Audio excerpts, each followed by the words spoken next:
Hola, buenas tardes. Estamos a lunes 8 de abril y va a dar comienzo la sesión correspondiente al ámbito social del nivel 1 de la tercera evaluación. En esta sesión vamos a tratar, dentro del tema de educación para la ciudadanía, el capítulo segundo de vuestro temario, que corresponde a los derechos y deberes de los ciudadanos. ¿Vale? A partir de la Revolución Francesa se proclamaron los derechos del hombre y del ciudadano, que sirvieron de modelo a la República Francesa y después a muchos estados cuando redactaron sus constituciones. Después de la Segunda Guerra Mundial, la mayoría de los países vieron la necesidad de redactar un documento común que recogiera los derechos de las personas y de comprometerse a hacerlos cumplir en sus respectivos países. Se proclamó también en 1948 la Declaración Universal de los Derechos Humanos gracias a la ONU, de mano de la ONU. A partir de este documento, prácticamente todos los países del mundo civilizados se han basado en él cuando han redactado sus leyes y constituciones. Dice así en sus 30 artículos resumidos. Bueno, esto tendríamos que echarle un vistazo, no tengo que saberme ni mucho menos los 30 artículos, pero sí echarle, pues leérmelo 2 o 3 veces, hacer una idea global para que yo sepa distinguir cuáles son los derechos humanos y qué cosas estarían en contra de esta Declaración de los Derechos Humanos. Artículo primero, todos nacemos libres e iguales. 2. Todo el mundo tiene derecho a estos derechos. 3. Derecho a la vida. 4. Nadie estará sometido a esclavitud ni servidumbre. 5. Nadie será sometido a tortura. 6. Todo ser humano tiene derecho a una personalidad jurídica. 7. Todos somos iguales ante la ley. 8. Toda persona tiene derecho a defenderse ante los tribunales. 9.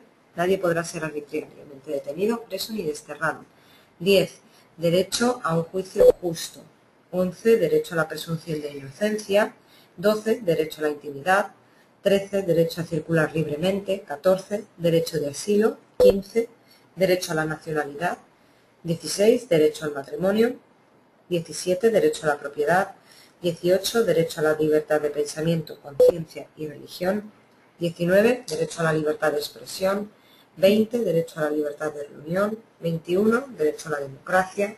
22. Derecho a la seguridad social. 23. Derecho al trabajo. 24. Derecho al ocio. 25. Derecho a un nivel de vida adecuado. 26. Derecho a la educación. 27. Derecho a la cultura. 28. Derecho al orden social. 29. Derecho a las libertades y al respeto de la comunidad. 30. Derecho a que todos estos derechos no sean suprimidos en cualquier circunstancia. También la Constitución española del año 78 reconoce la Declaración. Las normas relativas a los derechos fundamentales y a las libertades que la Constitución reconoce se interpretarán de conformidad con la Declaración Universal de Derechos Humanos y los tratados y acuerdos internacionales sobre las materias ratificados por España. Bien, en el mundo hay una serie de pactos y convenciones internacionales. El Pacto Internacional de Derechos Civiles y Políticos, por ejemplo, es un tratado multilateral general que reconoce derechos civiles y políticos y establece mecanismos para su protección y garantía. Fue adoptado por la Asamblea General de las Naciones Unidas mediante la resolución, bueno, esto no haría falta que lo supieseis, y entró en vigor el 23 de marzo de 1976. Fue adoptado al mismo tiempo que este pacto internacional otros pactos de derechos económicos, sociales y culturales, y se hace referencia a ambos con el nombre de Pactos Internacionales de Derechos Humanos o Pactos de Nueva York. A su vez, estos, junto con la Declaración Universal de los Derechos Humanos, comprende lo que algunos han llamado Carta Internacional de Derechos Humanos. Bien.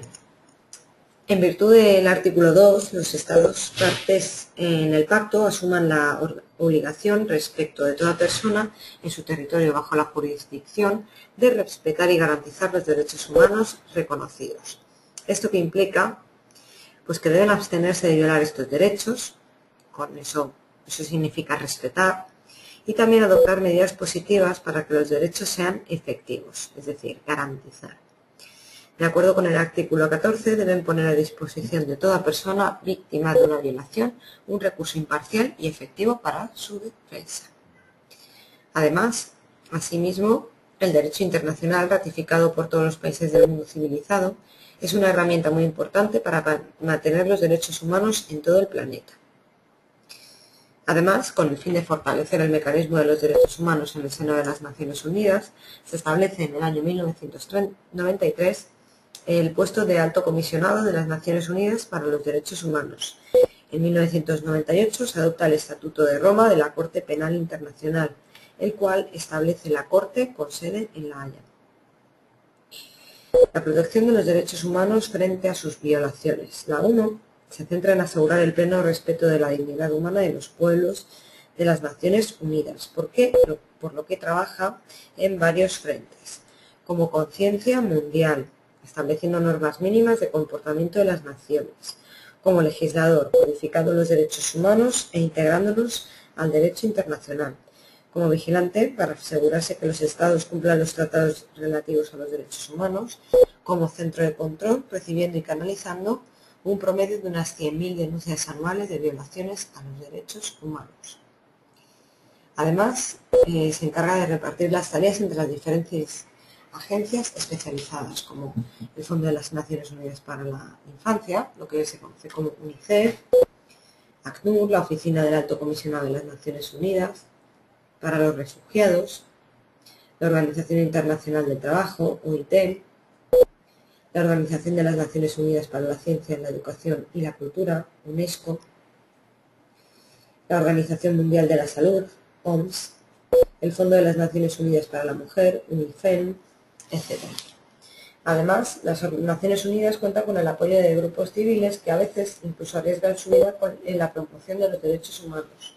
Estos grupos están constituidos en organizaciones no gubernamentales, lo que se conoce como ONGs, que trabajan muchas veces en conjunto con las Naciones Unidas para promover los derechos humanos y presionar a los gobiernos para que respeten los derechos humanos.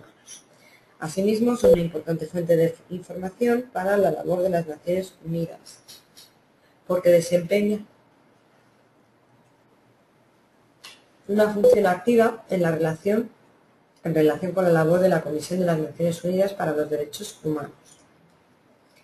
Bien.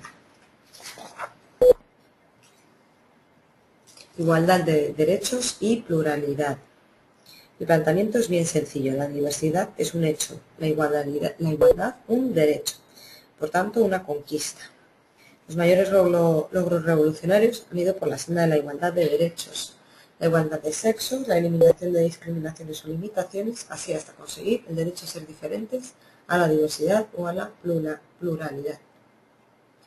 Bien, la diversidad es una riqueza siempre que dicha diversidad respete el derecho de igualdad fundamental.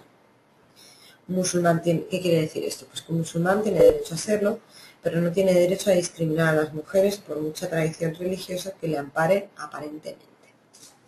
La pluralidad, ¿qué es? Pues es en sí un derecho fundamental, el derecho a ser diferente de los demás, a mantener sus esencias propias. ¿Vale? Bien.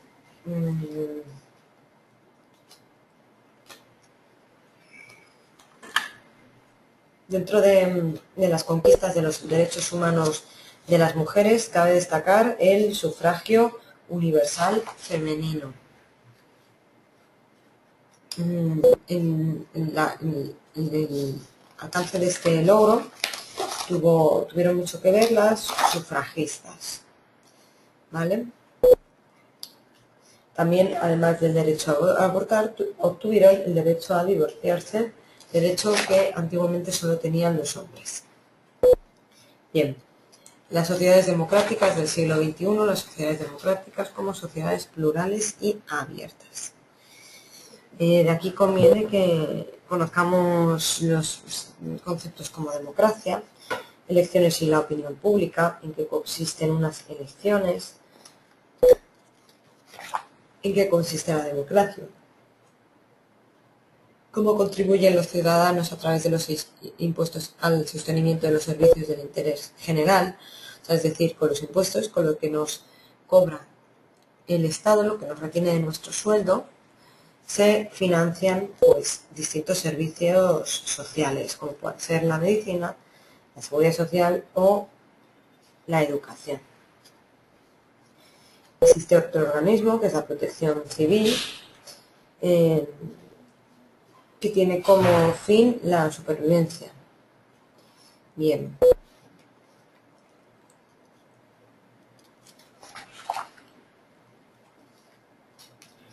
Además, también conviene que le echéis un vistazo a la parte de circulación vial y responsabilidad ciudadana. ¿Cuántos kilómetros, a cuántos kilómetros por hora se puede conducir en España? 120, etcétera. Tenemos que saber que si tenemos un accidente tenemos que dar parte siempre y por tanto tenemos que tener un seguro. Bien, por hoy vamos a dejar este tema. La semana próxima, concretamente el lunes 15 de abril, daremos la clase de repaso, dudas y orientaciones para el examen del próximo sábado 20 de abril. Sabéis que tenemos examen de esta tercera evaluación. Así que bueno, sin más me despido. En un ratito comenzaremos con la sesión correspondiente a nivel 2 del ámbito social. Hasta entonces.